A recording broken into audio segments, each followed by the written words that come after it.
Regardless of what happened on Black Friday, it's not too late. It is not too late. So I love in that video where he says, sorry about that, where he says there's another way to do Christmas.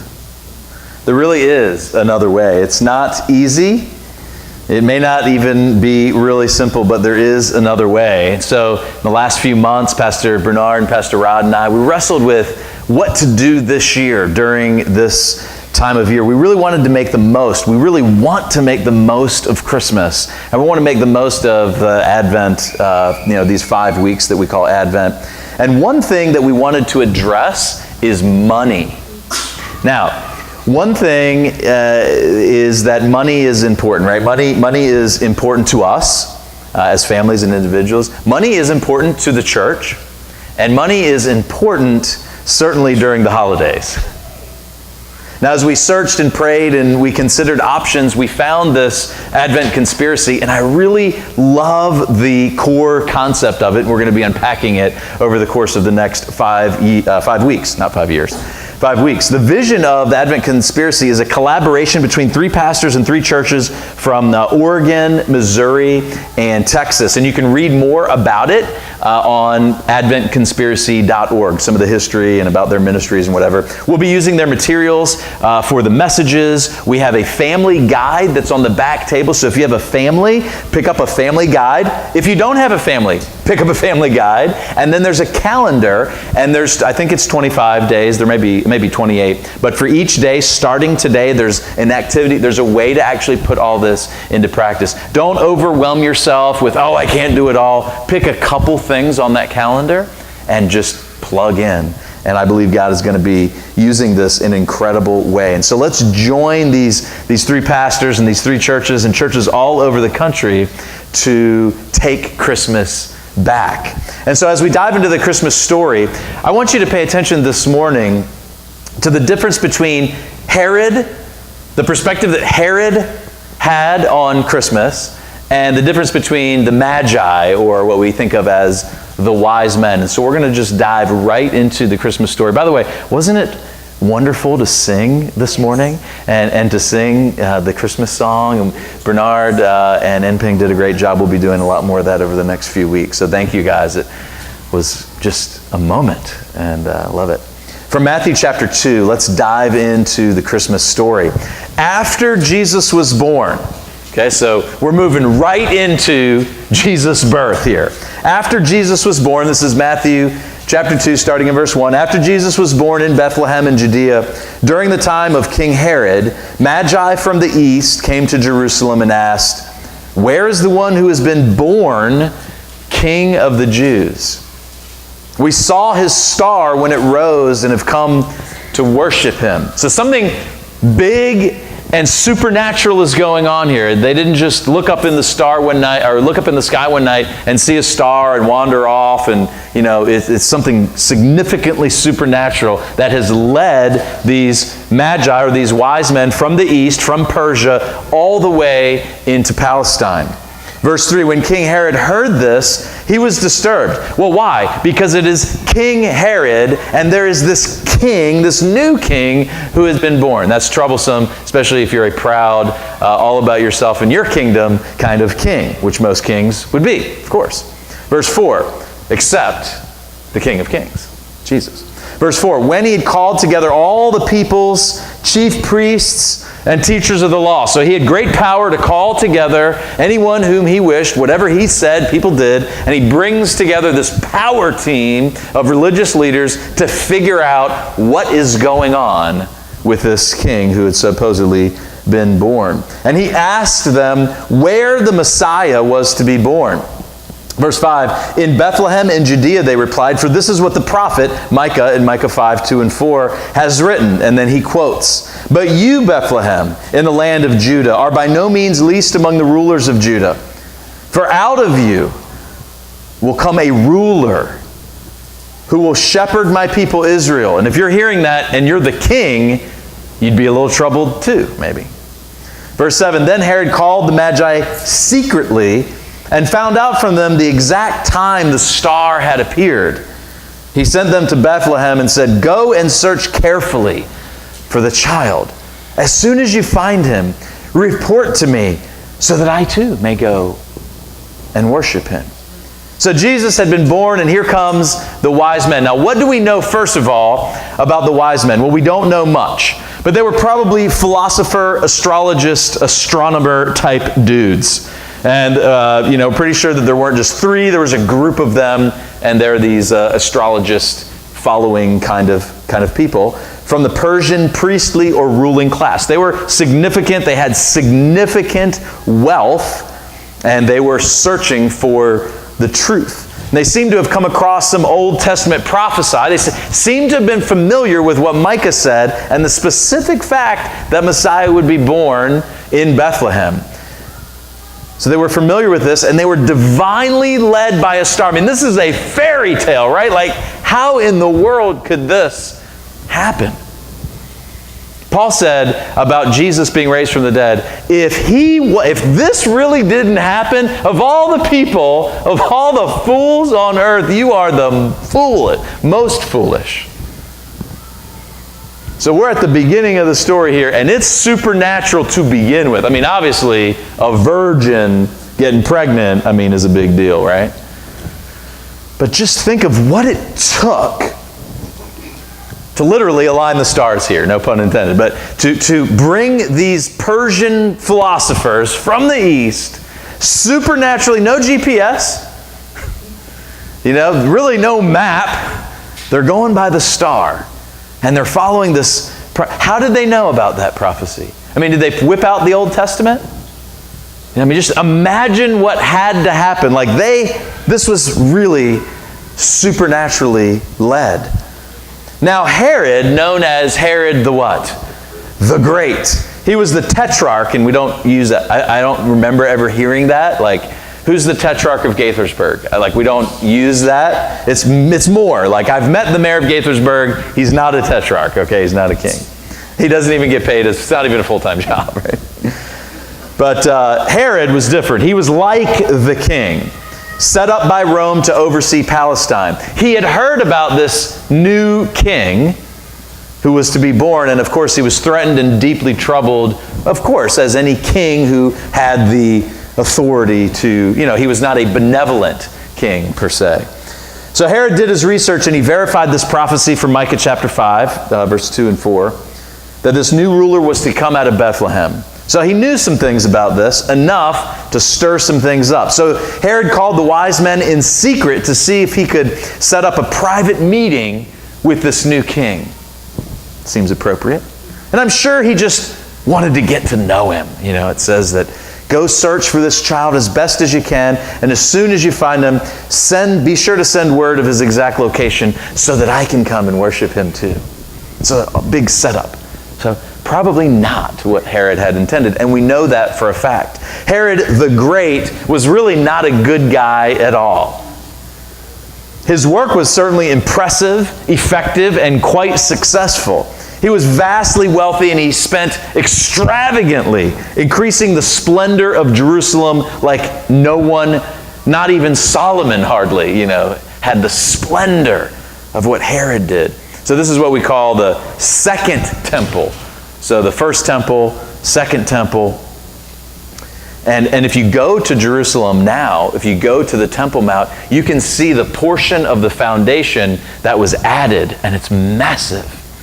Just look at the stones there, and you're like, just to move one of those things, this was a massive project. Herod was able to keep the peace, and he built like a madman. In a lot of ways, what he did mirrored the size and scope of what was going on in Rome, but only on a smaller scale. But he was not to be outdone. He had 7 palaces built, all bigger than Caesar's. If you can possibly imagine that. His crowning achievement, though, was that he rebuilt the temple in Jerusalem. Part of the brilliance of his power was that he gave these religious crowds exactly what they wanted. They were very happy with King Herod because he had reestablished their temple. But he became a very paranoid tyrant who killed 3 of his sons on suspicion of treason, putting to death his favorite wife. How about that? out of his 10 wives. So he had a few others. Killing one of his mothers-in-laws. I know some of you have thought about that before, but Herod did it. Drowned a high priest and killed several uncles and a couple of his cousins. So he was a bad dude, right? He was a bad dude, a feared guy. And actually, there's a famous quote from Caesar himself who said this, quote, "I would rather be Herod's pig than his son." So he had everything. He had power, he had wealth, he had fame, yet it wasn't enough. So on one hand, here in this Christmas story, you have a man who seemed to have it all. He had everything. And yet he had nothing of life. This is as relevant a theme as it is, relevant a theme today as it was 2,000 years ago. What does it mean to have it all and yet have nothing? So many people who experience the, quote, American dream have it all and yet have nothing. So it's funny how anxiety and fear go together with stuff. Having everything and yet, because of fear and anxiety, actually having nothing. So most of us have experienced that before. Maybe we don't have it all, or we haven't gotten to the point of great wealth or power or fame or whatever. But we got that thing that we put so much hope into. Maybe it was a new job or an increase, a raise, a new position, or just a new thing, or something that we anticipated for so long, a new boyfriend or a new girlfriend, and then we got whatever that thing or relationship was, and it wasn't all fulfilling like we thought that it might be. And so then what do? We go into a new pursuit of a new thing, of a new adventure, of a new relationship. One could be the wealthiest and most powerful person in the world and yet still be dominated by fear and anxiety that, choke out joy. Think about what the Christmas message is. Exceedingly great joy. Several times. Whether it was the shepherds or the wise men. It was a message of exceedingly great joy. It was good news in a time when it wasn't all good. Consider the words of Jesus who said in Mark 8, "And what do you benefit?" Think about this question. What do you benefit if you gain the whole world but lose your own soul? Obvious answer. Nothing, right? You could have it all and yet have nothing. So compare this to Mary and Joseph, who quite literally had nothing. The name of the movie isn't quite coming to my mind, but there's a great movie that we watch every Christmas year. Oh, I think it's called The Nativity. Why are you making fun of me, man? Obvious, King of the Obvious, yeah. I can't, it was some obscure name. Oh, The Nativity, yes, The Nativity. So it's a great movie if you've never seen it. It's a fabulous movie and easy to remember.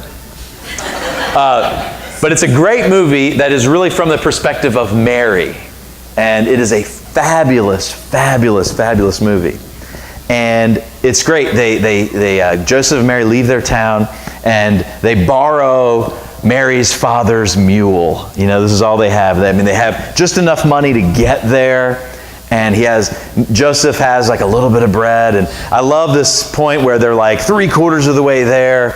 And their mule's like starving and they're starving. And, he gives, 3/4 of the last piece of bread to Mary. And then he sacrifices and he pulls out and he's got his mule right there. This is a great scene. And he just gives the mule the last piece of bread and he himself doesn't have anything to eat. That was about what it could have been like. I have no idea, of course.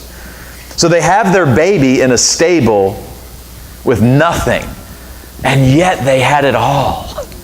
They had everything. They had the one through whom all things were made. As a matter of fact, Paul says in Colossians, he holds all things together by the very word of his mouth. That king was born with nothing. They brought the life of God into the world, yet very few people were paying attention. All those religious leaders, all those powerful people that Herod brought together to try to figure it out, none of them were there. No fame, no big fancy buildings, no power, and yet it was the most important moment in history up until that point. Wow. Think about the irony of Christmas and how we wrestle with the tensions of what we feel. And there's going to be some tensions here that we all are going to have in a few minutes, I hope. And we're going to wrestle with it together. There isn't a clear answer. Like we just got to wrestle with stuff and power and fame, and some of you are in a position of authority, and you have some power. It's not wrong. You have some things. You have a wonderful home and a nice income, and all. Those things are not wrong. So it's this tension of, how do we wrestle with Christmas in the midst of all of the stuff? Think of this, that we have this onslaught of buying more and more, and it comes really thick. It came on really thick last week, right? As you had a little bit of mail coming in before, but like 2 weeks ago, you started getting stacks, like the catalogs and everything, and now all the commercials and everything going on. I mean, Black Friday isn't even about a day anymore. It's like Black Friday sale starting Wednesday through Sunday. I don't even understand that. More and more stuff, more and more stuff. The day that we celebrate the impoverished Son of God being born in total obscurity. Wow. In some ways, the Christmas story has been hijacked to where some might say, similar to Herod, oh, you have a religious celebration? Where? We want to come and worship too. I meet couples all the time who I marry, and I always ask, so I've actually changed it over the course of time, but I asked them about how they grew up. So I always want to know, what was your religious influence, growing up? And then what do you consider your faith to be now? Because I want to be able to represent where they are now. And, some couples are really open and they're like, well, maybe Easter and Christmas, And it's funny how so many people judge their faith based on Christmas and Easter. And so some will say, well, we go, maybe Easter and Christmas. But then the other extreme will be, well, we don't even go Christmas or Easter. That's the two categories, It's like, I'm either really religious and really involved, or I'm a Christmas Easter Christian, or if I'm really not, it's like, well, I don't even go on Christmas and Easter. And that was me. I didn't grow up ever going to church. I never went on Christmas, never went on Easter, or whatever. But think about that, well, they are having fun over there. If you're getting bored, just out the door to the left. So now, of course, businesses use the holiday to make as much money as they possibly can, and why wouldn't they? Of course, you're going to capitalize your business to make money, so of course, we shouldn't necessarily blame the commercials, and all that kind of stuff. But so consider, we saw some of the statistics on the video, more than $450 billion spent on Christmas in the United States alone. So to put that in perspective, and I did as much research as I could in about 30 minutes. I didn't spend all week on it or whatever. So the numbers, depending on who you ask, but generally the statistic is the average family spends about $700 on Christmas. So that's not necessarily, depending on where family you're coming from, and that could be one gift, like in some families, depending on what you're giving or whatever. And if you have 4 kids like mine, well, let's see, that's a little bit of money here, and then, a little bit of Christmas cookies here, and, it's not much, And so it just, when you hear that number, that may be a lot to some people and a little bit to others. But having more doesn't mean having more joy. Whatever your Christmas budget is, we're not here to judge whether it's $70 or $700 or $7,000. It's not right or wrong. We're not trying to say that in any way. But what if we made a shift from wherever we are today, and we made a shift and we pivoted to spend less? What if part of the goal this year for Christmas was to spend less? At the heart of the Christmas story is a baby who poses such a threat to the most powerful man around that he killed an entire village full of babies. For what? He killed it would be interesting one time to do a message of sermons from those babies' perspective. Where's that movie, right? You may have never heard that before, right? What was going on in that village when every baby under the age of 2 was killed? And thankfully, because of a divine dream, Joseph and Mary got out of there. Otherwise, what would have happened to the story? That would have messed things up. But of course, that couldn't have happened, right? So a whole village of babies is wiped out. Why? Simply because Herod was threatened because this new king was born. So Christmas is starting to sound a little dangerous. So back to the wise men. Notice the contrast here, starting in verse 9, or picking up in verse 9. After they, the wise men, heard the king, they went on their way. And it'll be interesting, their conversation, after they heard Herod, I'd imagine one of them was like, peace, ain't coming back here, or maybe they were threatened, or, I don't know, maybe they were scared, I don't know. So they went on their way, and the star they had seen, when it rose ahead of them until it stopped over the place where the child was. So there's a star that they're following, and it stops over the place where Jesus was born. Like, it's a big deal, like something massive is going on. It doesn't stop over Trump Tower. It doesn't stop over the temple. It doesn't stop over the big, sacrifice of the day or whatever. It doesn't stop over the house of the high priest. It stops over a stable where it's very dirty and there's like no one important. And that star supernaturally leads them to Jesus, which it's all about. Verse 10, when they saw the star, they were overjoyed. Unfortunately, NIV really messes this up. It's more than overjoyed. There are 4 words in the original used here. The ESV captured it. They rejoiced exceedingly with great joy.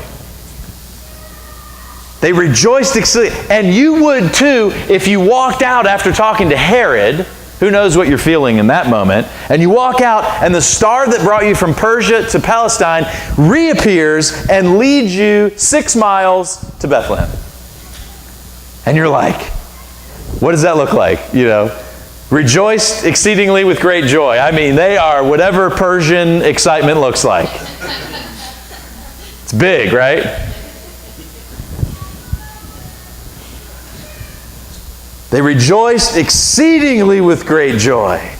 I need some more of that, man, in my life. You might need some more of that in your life too. How about this Christmas? Let's rejoice exceedingly with great joy a little bit more. And one way we do that? Spending less. It ain't going to be spending more. It ain't going to be January 15th comes and I'm like, dang, whew, my joy done went out the door. Seeing that credit card bill. Y'all been there, I've been there, right? Let's rejoice exceedingly with great joy by spending less. And then verse 11, on coming to the house, they saw the child with his mother Mary, and they bowed down and they worshiped him. They just walked away from the king who said he wanted to rejoice, he wanted to worship them, but instead he slaughtered a whole village. But these Magi come, and as soon as they say, how could you not? You were just supernaturally led by a star to this baby who is the king. What could they possibly even have understood about what was really going on? They couldn't possibly have understood anything, really. They weren't Jewish. They didn't I don't know. I don't know how much they knew, but they couldn't possibly have understood that this baby was going to be born and live a perfect sinless life and die for the entire sins of the whole world. They couldn't possibly have understood that. But when we read it, we do. And then we come to Christmas, we get more excited about pumpkin spice lattes and the new drinks at Starbucks. Then they opened their treasures and presented him with gifts. Of course, many of us know the story, gold, frankincense, and myrrh. Try giving some of that to your kids. Not gold, even gold, they're not going to know what to do with that, but give your son a box of frankincense and let him play with that Christmas morning. And having been warned in a dream, some supernatural things going on here, right? Having been warned in a dream not to go back to Herod, they returned to their country by another route. And they were out of there. They must have been riding them camels on out of there, man, getting out of there. Even though there was a supernatural dream going on, I'm not looking back. That guy killed his wife, and his family and all that. Those who actually find Jesus are the truth-seeking philosophers from Persia. Isn't that ironic? We might call them immigrants or, refugees. They weren't really, but they certainly weren't white. They weren't Jews. They were at least Gentiles. They found the truth. And the poor Jewish shepherds. And we'll get to them. Not today, but we'll get to them. So those that were on the fringe of society, like God showed up supernaturally to them. So if you want to find God in the story, don't go to the ornate temple built by the king for the religious elite, because you weren't going to find him there. Go to the barn to find him. So as the religious crowds followed the power and fame of Herod, 6 miles away in this barn, the King of Kings was born while no one was paying attention. So let's draw some application, and then we'll close. The story of Christmas invites us to experience so much more than Black Friday specials. Holiday office parties, fancy lattes. I like those. Now, I love all those things, right? But God wants us to enjoy so much more. Do you understand? Some of us really are going to have a problem with this. And we're going to wrestle with it over time, like even over years. Like, God wants you to enjoy Christmas like never before. I mean, just think about the words that were given. 4 words. They exceedingly great joy. I mean, they were overwhelmed with exceedingly great seriousness. No. They were overwhelmed with the exceedingly great sobriety. I mean, yes, on one hand. They were overwhelmed with, I don't know, I just think of seriousness. Like, we tend to be very serious. There's things to be serious about. But man, they were full. I can just imagine they're riding away, high-fiving. I mean, woohoo, like amazed, I don't even know that they could possibly comprehend what they were a part of. So, God is calling us to join Him in the restoration that He is bringing during this Christmas season. He wants to use us. He's going to use us. And that begins by considering how we spend less. So beware of the pull of all the Christmas voices that are pulling us to spend more. From luxury cars. I love these commercials where it's so unrealistic. Have you ever walked out on Christmas morning and seen a brand new Mercedes with a big red bow on it? I mean, the commercials are awesome, but just think about all these luxury car commercials, new clothes, fine dining, electronics, every new gadget that you have to have that promises to make our lives better and assures us that we'll be missing out if we don't have it. Beware. We invite you to spend less on thoughtless gifts and give more to the meaningful gifts that include our time and our presence. What a great gift that can be. In fact, the city of Gaithersburg is making a push to decrease waste. Do you know where the number one source of waste is during the holiday comes from? Where do you think it comes from? The gifts! Yeah, wrapping paper and all the stuff that goes into getting that thing out of the wrapping, So all the packaging. You buy that thing and then there's all this packaging. Right? That's the number one source of waste. And so they're making a push to spend less on things and more on experiences. Things like buying tickets to a play or a sporting event or going to do something, going to a museum. And they're even pushing going to free things. Wow, that's cool. Like the city of Gaithersburg, that's where we live. So as we spend less on things that matter less and invest more in giving to people in need, loving those around us and worshiping Jesus fully. That's what this theme is all about here this Christmas. We will truly be joining God in the restoration of all things, which began on that Christmas 2,000 years ago. So, YBH is what you should all be thinking. And if you're here for the first time, that means yes, but how? Yes, but how? Okay. So break out your checkbook. No, I'm half kidding, but the offering will be taken afterwards. So 3 specific steps to take this week to spend less, okay? And we'll wrap it up. Number 1, start with a plan, aka a budget. Now, most Christmases, I never had a Christmas budget. If I knew that I'm gonna get this $1,000 bonus, at the end of the year, whatever, and I'm gonna spend it, or whatever. Or I didn't have any budget or whatever. Okay, so again, the average American family spending $700. So begin with just take inventory. If you've never done it, some of you know exactly how much you've got budgeted. But first, this week, take inventory of all that you plan on spending between now and Christmas. Not just on gifts, but all the extra stuff of Christmas. It's not all bad. I'm not saying it's all bad, but just know what you're planning generally. Okay? Number 2, ask, what extra can I cut? Or, if you're married, what extra can we cut?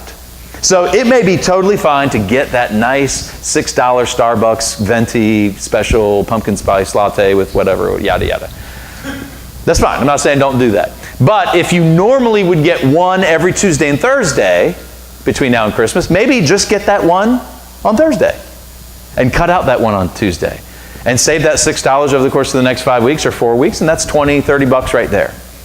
And for some budgets, if you have a $700 budget, that may be 10% of your budget right there. And boom, you just cut 10%, you're going to spend less, and now you have $70 that you can do something else with. So if, like I said, 700, if that's you, if you consider cutting back by 10 or 20%, that's $70 to $140 that you can cut. Could you do that? Maybe some of you could do that. Even if your Christmas budget is only $100, okay? If your Christmas budget is only $100, could you cut $10 and only spend $90? Or only spend $80 and cut 20% even? Like I said, unnecessary drinks, lattes, an extra meal out, one less toy. So, if you normally give 5 presents to your son or daughter, how about just 4? Or how about if I normally spend $100 on my kid, I'm only going to spend $80. And we're going to sit down and we're going to talk about why we're only spending X amount of dollars. And then we're going to do something special with that other percent. And we're going to I'm going to wrap up by telling you how we're going to do that. But lastly, remember the why. We're spending less because we're motivated by the generosity of God toward us. We say here, give is one of our core values. We say we give because God gave. God gave the greatest. He gave the greatest, most expensive, most costly gift he possibly could in his son. So that motivates us to want to be generous in giving to others. We give because God gives. So give more is next week's topic. It's going to be real uncomfortable next week. Not really, but sort of. So 2 specific opportunities to give and we'll wrap it up, okay? 2 specific ways. So we're talking about spending less. Why? Not just to save money, but spending less so that we can give more. Not give more presents per se, but so that we can give more to make a difference to the real cause and reason of Christmas. So there's 2 specific opportunities. I'm going to wrap it up with this, and actually Brother Anthony's going to come up and share in half a second here. So there are families that are right here in our community. There are families right here at Fields Road Elementary School that really don't have enough. And over Thanksgiving, we supported, was it 17? Rod's right in 17, I think. 17 families got a big Thanksgiving basket and box and a turkey and all kinds of things and drinks. And many of you gave to that cause. That was awesome. That was really exciting. We have been invited to participate with 18 families, so 17 of those families plus 1, to add a $25 gift card for groceries to the Christmas box that they're going to get from the city. So a very similar thing from Thanksgiving, but for Christmas. So here's what we want to do. We want to raise $450. We've never done this. We've never asked you to give to anything special. We've never done a special offering or anything like this. We want to raise an extra $450 so that we can have 18 $25 gift cards. So starting today, in 5 minutes, if you have your checkbook out, you can buy one of those gift cards right now. Now, we don't want you to just give your regular offering, and that's just going to go to the offering. But if you want to give extra to that, you can use an offering card and just put Fields Road, F-R-E-S on it. If you give with PushPay, I think, right, Bernard, you can put a note in there on PushPay? So just put a note on there in PushPay. F-R-E-S, if you want to give online, extra to that. You can do that on our website. You can do it on PushPay. See Bernard if you have any questions about that. Okay, can we do that? $450. Like, just imagine the joy that may come. We had a family come to our service last week and come and have lunch with us who received one of those Thanksgiving baskets. And they came, and the mom was here, and what a blessing. And she is so grateful not to receive those physical things. You know what she's grateful about? She doesn't have a way to get to the church that they were going to, and she lives right here in the neighborhood. And she's so grateful. Somehow she didn't know we were here. And I was like, oh, God, help us to figure out a way to tell more people that we're here. Because there may be some families right here in the neighborhood that they would love to be part of a family that's going to just love them and walk with them through maybe some of the challenges of their life. How exciting that is. So we have an opportunity to do that with 18 families. And so will you help us in pushback against consumerism and overspending? Spend less, give more, love all. Worship fully and give generously because God gave. That's our hope. That's our prayer here for the 5 weeks here with the Advent conspiracy. So imagine the impact we can make in our own homes by spending less and giving more and loving someone maybe that we haven't loved and giving generously because God gave. Imagine The love that 18 families right here at Fields Road Elementary School will experience and feel because we raise the funds to provide for some of their basic needs, not to mention the love that the Bender family will feel from all of us. Imagine how different people might think about the church as we spend less and have a different approach to Christmas, as we give more and love all and worship Jesus fully. That's what the season is really all about, and that is where we are heading over the next month. So join me as we pray and close our time together.